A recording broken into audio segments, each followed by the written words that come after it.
few riders carry race course speed onto faces that steep. In 2016, Xavier Delerue rode the 55-degree north face of the Aiguille du Midi in Chamonix. Around a decade earlier, he had already been a multiple border cross world champion and an Olympian on the Turin course. Soon after moving into freeride competition, he survived a multi-kilometer avalanche that could have ended his career. Let's trace how a racer from the Pyrenees became one of big mountain snowboarding's most exposed specialists.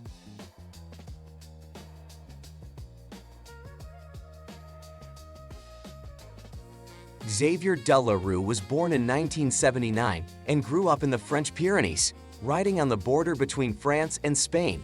As a child, he spent years on skis before switching to snowboarding around age 13, trading two edges for one. That mix of early edging skills and newer boards helped shape a very direct style on snow. The foundations were laid on small but serious home mountains. Those Pyrenean slopes gave him the platform to look beyond local resorts toward international competition.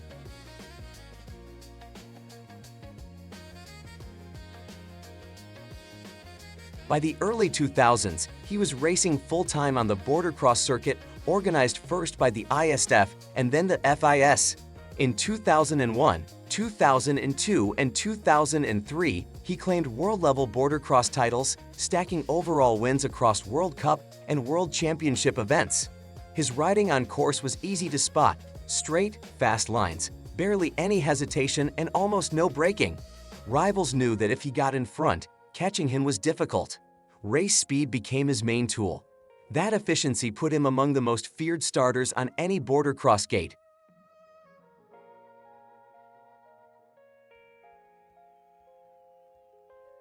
In February 2006, he lined up at the Winter Olympics in Turin for the men's snowboard cross. Coming in as one of the favorites, he had recently fractured his left ankle, a setback that limited preparation on snow and reduced training time. In the Olympic event, he qualified but exited before the later heats, finishing 18th overall on the official results sheet.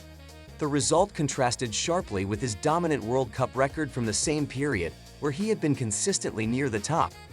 Injury had met the tight margins of Olympic racing.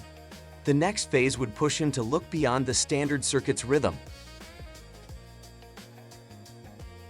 Over the following seasons, he kept winning major titles, including additional World Championship honors and multiple X Games gold medals in border cross. At the same time, he began appearing in more backcountry film segments, where the set course was replaced by open faces and natural features instead of gates and rollers. These shoots brought him to steeper slopes in the Alps and beyond, often far from lift access and controlled race environments. The filmed lines were visibly longer, rougher, and less predictable. Those projects quietly prepared the ship from closed-course racing to big mountain riding.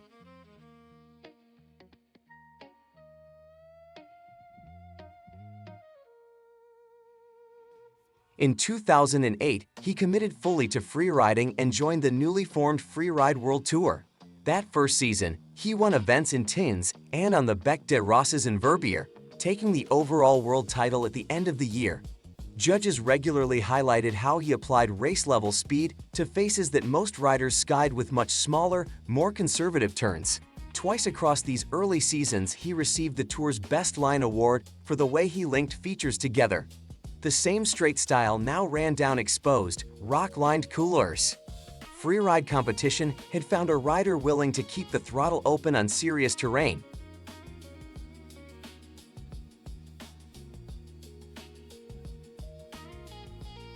On 28 March 2008, during a film and photo shoot near Orcieres in the French Alps, a huge slab released beneath him. The avalanche swept him for roughly 2 kilometers down the mountain with an estimated vertical drop around 1,200 meters and a debris thickness reported at about 6 meters.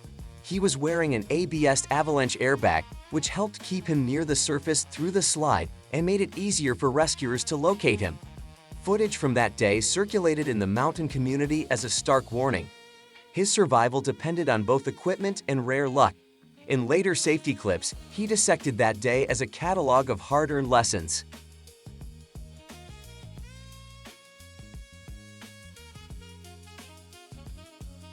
Despite the violence of that accident, he returned to the Freeride World Tour the same year and kept entering the steepest venues on the calendar. In March 2010, he again won the Extreme Verbier, opening a new competition line that included a previously unjumped cliff section in the middle of the face. That victory secured his third consecutive overall Freeride World title and reinforced his status at the top of the tour rankings. Around the same time, magazines named him Big Mountain Rider of the Year and highlighted his Verbier performances. The racer had become the reference point for high-speed freeride lines.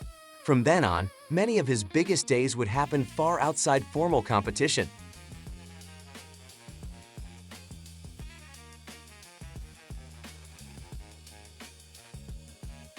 Parallel to contests, he launched the Timeline Missions film projects, starting with Mission Antarctic in 2013.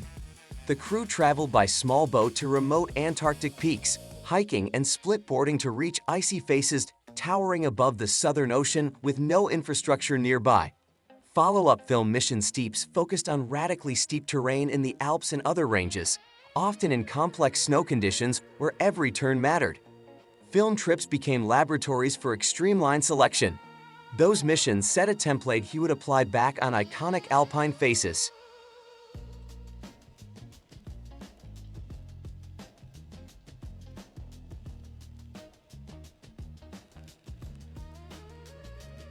Back in the Alps, in Chamonix, on the Aiguille du Midi's north face, he later filmed what became known as a 55-degree DIY line.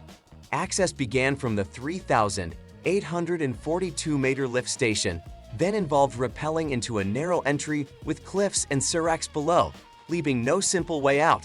On the main pitch, he rode fast enough that sluff constantly chased his board down the fall line and poured over the terrain beneath him. The slope offered very little room for correction. Here, the angle left very little space for mistakes. The footage underlined how his freeride career centered on managing speed rather than avoiding it.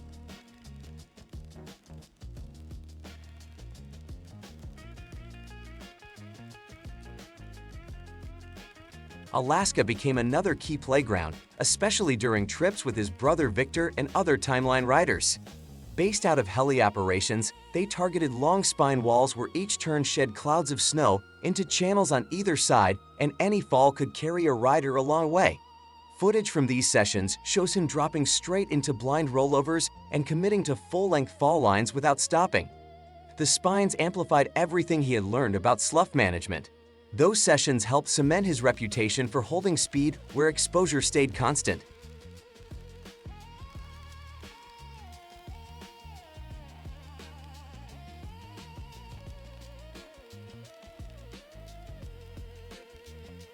In 2015, the film Degrees North took him to Svalbard, in the Arctic Ocean, with Samuel Anthematten and Ralph Backstrom. There they experimented with paramotors to scout and sometimes access remote walls in the Atom-Gela region, aiming for faces rarely, if ever, ridden before under those conditions. A second segment of the film shifted back to Alaska to apply those ideas on familiar big mountain terrain using the same experimental approach to access. Now logistics were as experimental as the lines themselves. The film also showed the kind of planning that would later feed his safety teaching.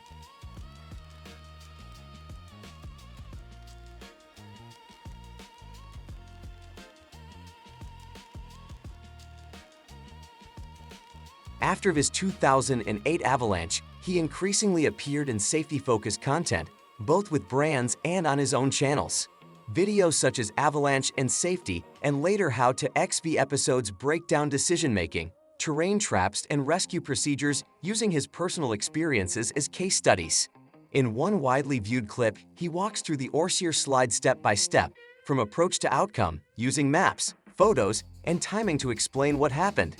These videos became reference points before heading into the backcountry. Education became a visible extension of his writing career. These materials turn high-risk days into practical lessons for other backcountry riders.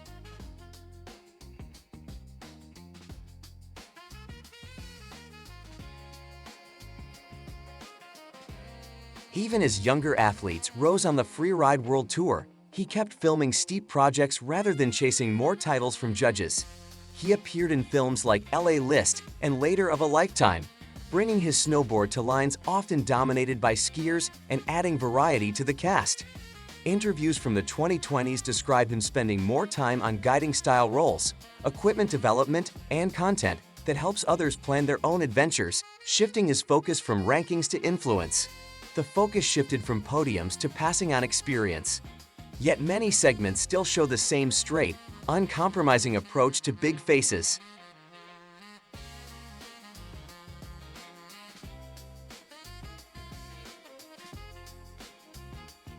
Today, Xavier Delerue is widely referenced as a bridge between border-cross precision and modern big mountain snowboarding. He lives in Verbier, still rides steep terrain around the world, and continues to work on how riders visualize and approach lines, from mapping tools to filming techniques. Across more than 2 decades, he has systematically sought new ways to go fast where consequences remain high. His story is written in edges, exposure, and repeated returns to mountains. That combination keeps his archive central to any discussion of steep snowboarding.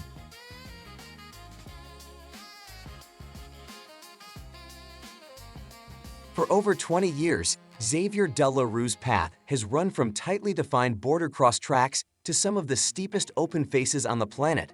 The constants are visible: race-bred speed, precise edging, and a willingness to operate on long, exposed slopes where fall lines rarely forgive mistakes. Through competition wins, film projects, and safety education, his writing shows how extreme terrain can be approached with both aggression and method, leaving a detailed record for future riders. If you enjoyed the video, don't forget to like and subscribe so you don't miss what's next.